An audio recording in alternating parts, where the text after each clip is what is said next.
Hi there. I'm doing some maintenance on this 1100. It's a 1999 1100, and it was doing some backfiring and spitting and sputtering. So I pulled the carbs. I'm waiting on a carb kit for it. I need the diaphragms. That's what I'm waiting on. And while I had them off, I figured I would do the valves. And I've come across some weird shit. First of all, with the top dead center front cylinder, like, it's quite a bit off, but it is off. I don't know. People say it's not really important for this. The real important marker is the timing marker on the crank shaft. But that being said, this is a fair bit out, and I don't know if that's something to be concerned about or not.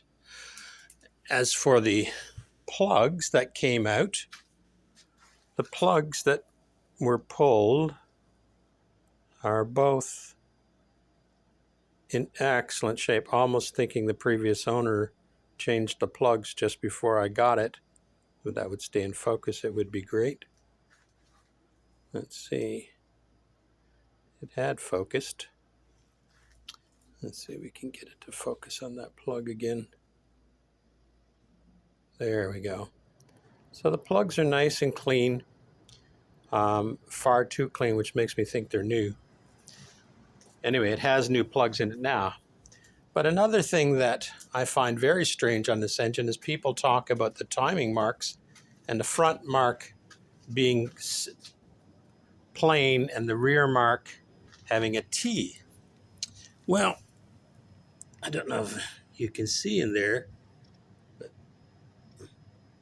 my front mark has an F and the rear mark has nothing. Nobody's ever mentioned that. So, strange. Very strange. If anybody else has run into this, I would be interested in hearing about it. But, like I say, she's tore down, and I'm waiting on carb kits. So, it's rainy and miserable weather, spring, so it's a good time to do this. But the bike was doing some considerable amount of backfiring, especially on deceleration. But that being said, she's all tore apart now. The timing is being done. However, as I was saying, that this mark is a long ways off from the top dead center, and I'm not sure if that's something to be concerned about or not. So, anybody out there know anything about this, get back to me.